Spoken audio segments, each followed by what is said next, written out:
Hey, Bill Shaka here. Welcome to another edition of the 5-Minute Motivator. Well, ladies and gentlemen, I would like to talk about today the notion of ego. The best and the worst. Doesn't matter what you think. It's all ego. And here's what I mean by that. Obviously, if you get an A in an assignment, you can be strutting around like a peacock telling everybody about the A, and that's egotistical. You want to hear people say, oh, great job. You know, you are really, really a curve breaker. Right, you're above average. All of that has to do with projecting your ego forward the best that you can.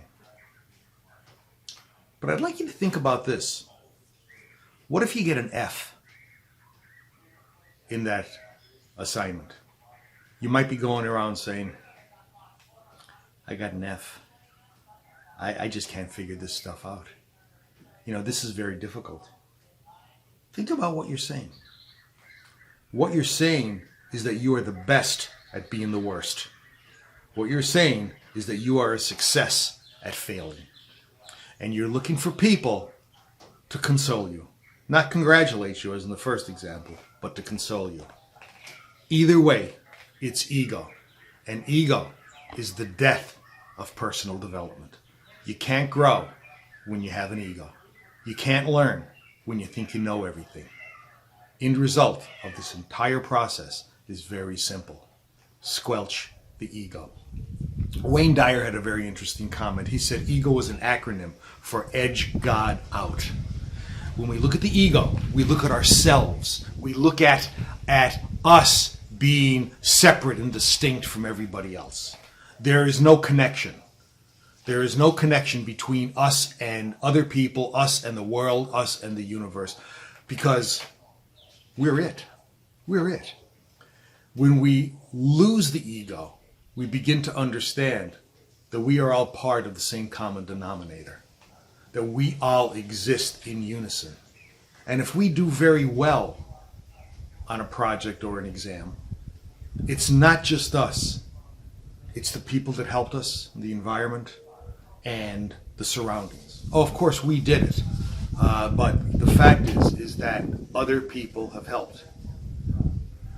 When we have failed, it's because of us not necessarily using the resources of others as much as we could have to become more of a success. Ego, whether we are the best at something or the worst at something, if we can project that communication outward, it's ego. And ego is the death of growth. When you are egotistical, you have galvanized your comfort zone. And the end result of that galvanization is lack of growth of the comfort zone. We can't get better if we are egotistical. So ladies and gentlemen, my suggestion in this 5-minute motivator, which is less than 5 minutes, is to drop the scales from your eyes, to look at life as being connected to others, to the world, to the universe. And through that connection, understand that we all have the same goals, same fears, same foibles. We're all in this together. Let's use that information to move forward. Bill Shaka, thanking you for attending another edition of the 5-Minute Motivator. Looking forward to seeing you in the next.